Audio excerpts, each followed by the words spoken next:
मियाँ साहब, एक बड़े आदमी का कहना है कि कुछ अदवार ऐसे होते हैं जब हफ्ते दहाइयों में गुजरते हैं और फिर वक्त बदलते हैं, वक्त की रफ्तार तेज़ होती है और वक्त के एक छोटे से जो एक लकीर है उस पर वाक़यात की भीड़ लग जाती है और यूँ लगता है कि दहाइयाँ हफ्तों में गुजर रही हैं। कल की बात है, हमें ये कह रहे थे कि जी पाकिस्तान में ट्रैवल एडवाइजरी है, ट्रैवल ना करें, अमेरिका बहादुर कह रहा था। आज यूरोप की मेजर ताकतें उन्होंने ये कहा है कि जी अमेरिका बहादुर में अपने शहरियों को कहा है कि आप ना जाएं, वहाँ जाना खतरनाक है। ये एक बात होगी। दूसरी बात मेरे लिए हैरत की ये थी कि अब ये खबरें आमतौर पर उनकी मेन स्ट्रीम एजेंसीज नहीं देती कि ज़ाहिर है कंट्रोल्ड है, 5-6 ग्रुप हैं जो सारे अखबार, टीवी और तमाम न्यूज़ एजेंसियां वो कंट्रोल करते हैं। और ख़बर क्या है कि वहाँ से तकरीबन एक साल में तकरीबन जो इजराइल में से 83,000 और यानी एलीट के लोग, यानी जिसे ब्रेन ड्रेन कहते हैं, वो अपनी हुक्मरान अशराफिया से घबरा कर भाग गए।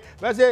यानी ये भी याद रखिएगा, हमारी नायब ने भी कोई फिक्र दी थी कि यहाँ से नीवे नीवे होकर कौन निकल रहे हैं। मैं उन बेचारों की बात नहीं कर रहा जो किश्तियों में बैठ के मौत के हवाले हो जाते हैं, जो दीगर लोग भी जो है निकल रहे हैं। कारोबारी हज़रात के बारे में उन्होंने ये कहा था। तो ये ट्रेंड तकरीबन पूरी दुनिया में नज़र आता है। और तीसरी खबर जो मैं शेयर करना चाहता हूँ मियाँ साहब, वो बड़ी हैरान कौन थी और वो मैंने नेट पे मैंने व्लॉग देखा, फिर मैं नेट पे गया, बड़ी मुश्किल से ढूंढी कि अमेरिका के जो बहुत से हाजिर सर्विस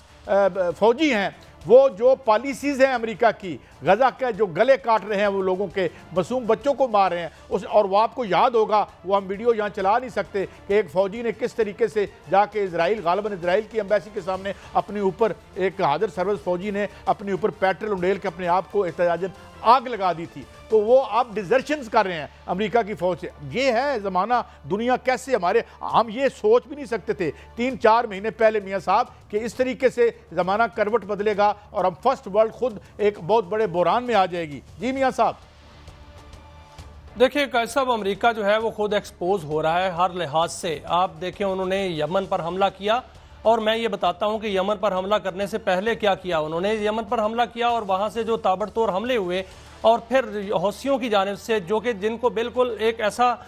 समझा जाता है कि वो कोई ताकत नहीं है, वो बागी हैं, उनको बागी कहा जाता है, उनकी तरफ से जो ताबड़तोड़ हमले हुए तो फिर मिसाइल दागे गए और उनके जो बहरी बेड़े हैं वो भी तबाह हो गए। और फिर वो जो सुपर ताकत थी जो वहाँ पर पानियों के अंदर अपनी ताकत जमाने आई थी, वो वहाँ से भागने पर मजबूर है। दूसरी जानिब देखें कायद साहब, जो उनकी सीक्रेसी है वो कैसे लीक होती है कि वो एक ऐसा ग्रुप, ऐसा चैट ग्रुप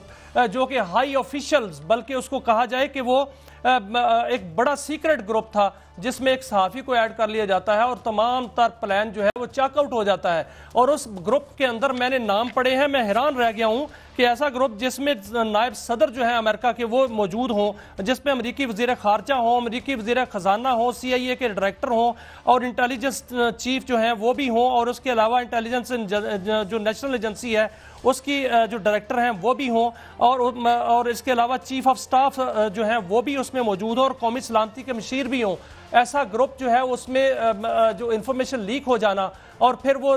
इंफॉर्मेशन जो है वो उसी तरह जो है वो अखबारात में आ जाना, ये कैसी सीक्रेसी है, कैसी सुपर ताकत है कि उनका जो है वो इस तरह एक्सपोज हो रही है। और वो यमन के अंदर आकर उन्होंने जो एक नया अफगानिस्तान ढूंढने की कोशिश की थी, वहां से उनको लेने के देने पड़ रहे हैं और वहां से ताबड़तोड़ हमले हो रहे हैं और वहां से भागना शुरू हो चुके हैं जो अमेरिकन फौजी हैं। मियाँ साहब एक बात तो माने, ये यमन की एक बड़ी खूबसूरत तारीख है। कोल्ड वॉर में यमन के 2 हिस्से भी थे और वहाँ किस किस्म का निज़ाम था इसमें हम कभी बात करेंगे। मगर एक अकेला मुल्क जिसकी कोई ताकत भी नहीं है, वो खड़ा हुआ है इस सारे के सारे कैपिचुलेट करके जो लेटे हुए हैं। अगर हम ये OIC देखें, ये बाकी लोगों को देखें, वाहिद मुल्क है यमन जो है, कोई सुपर ताकत भी नहीं है। फिर मुझे ये भी याद आया मियाँ साहब कि इजराइल को आखिरी शिकस्त जो है वो जमाल कहते हैं या जमाल अब्दुल नासर हम पढ़ते थे, उसने दी थी। और उस जंग में पाकिस्तान फ़िज़ाइया के तैयारे भी शामिल हुए थे और उसमें इजराइल को जो है उन्होंने खाक चटवाई थी या जो भी आप कहते हैं। तो उसके बाद से ऐसी कैपिचुलेट किया इन्होंने, ये नोटों की ऐसी बहार आई और फिर इस तरीके से जो कंप्रोमाइज़ हुए कि आज इस तरह से बच्चों के गले कट रहे हैं। और शर्म की बात यह है कि सिर्फ यमन खड़ा है और यमन लड़ रहा है और कुर्बानियां दे रहा है और वहां भी बॉम्बिंग भी हो रही है और सब कुछ हो रहा है। जी मियां साहब। देखिए कायद साहब, यमन की जो लड़ाई है वो उसको मजबूत बनाएगी ईरान को, और ईरान मजबूत होगा तो फिर इजराइल जो है वो कमज़ोर होगा, क्योंकि इजराइल जो है वो और अमेरिका का एक मंसूबा था गजा पर कब्जा करने का, और वो मंसूबा जो है नाकाम हो चुका है। एक मंसूबा तो पूरे मशरिक़ वस्ता ने मिलकर वो नाकाम कर दिया। दूसरी जानिब जो है वो इस तरह दूसरा जब हमला किया इजराइल ने और वहाँ पर फ़ज़ाई हमले किए जा रहे हैं, इधर से अमेरिका जो है वो अपने असर बढ़ा रहा था, तो हौसी बागियों ने वहाँ पर जो है उनका नाटका बंद कर दिया है। और यही वजह बनी है कि उस खित्ते में अब जाए पनाह नहीं मिल रही, और जो अब ईरान है वो अब जो है वो सामने आ रहा है, और ग्रीनलैंड की जानिब जो अमेरिका बढ़ने की कोशिश कर रहा है, वहाँ से भी चाइना की तरफ से जो है वो असर और सूख बढ़ रहा है। तो अमेरिका जो है चारों तरफ से एक तो घेरा गया है, इजराइल भी घेरा गया है, और दूसरी जानिब जो ट्रंप की पॉलिसीज़ हैं वो मज़ीद अमेरिका को ख़राब कर रही हैं। और मुझे नहीं लगता कि जो मशरिक़ वस्ता में वो जिस मकासद के लिए आया है अमेरिका वो हासिल कर पाएगा, ना इजराइल हासिल कर पाएगा अगर वो ईरान से जो है वो जंग। नहीं, मेरे तो ख्याल ये मियाँ साहब देखें, ये जिस तरीके से आप देख रहे हैं ना कि पब्लिक अपराइजिंग्स हो रही हैं, इजराइल के अंदर इतनी बड़ी अपराइजिंग होगी, और इस तरह से आप देखें तुर्की का तो मामला ज़रा मुख्तलिफ है, क्योंकि दोनों तरफ जो है वो एक ही मफादात को यानी प्रोटेक्ट करने वाले आदमी, चाहे वो इमाम साहब हों, जो क्या नाम है अकरम इमाम साहब हैं, या ये हैं, तकरीबन एक ही किस्म के नज़रियात के ये लोग हैं, इसलिए इनकी लड़ाई एक बेमानी रहेगी। मगर मुझे लगता है कि तुर्की में एक बार फिर जो उर्दवान है वो इस पर काबू पा लेगा, वो इसलिए कि उसके सामने जितनी अपोजिशन है वो स्कैटर्ड है। और दूसरा ये कि इस लड़ाई में नेटो में और यूरोप को ज़रूरत पड़ गई है,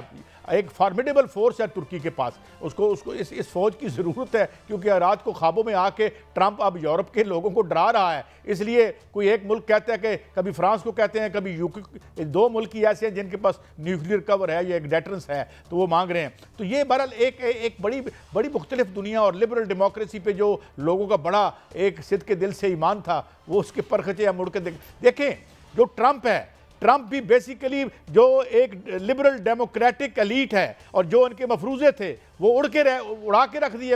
अमेरिकन वर्किंग क्लास ने वोट दिया है इसको ट्रंप को, क्योंकि ट्रंप बड़े अरसे, आपको पता है कि वर्किंग क्लास का नाम लेना छोड़ दिया था इन्होंने, सिवाय बर्नी सैंडर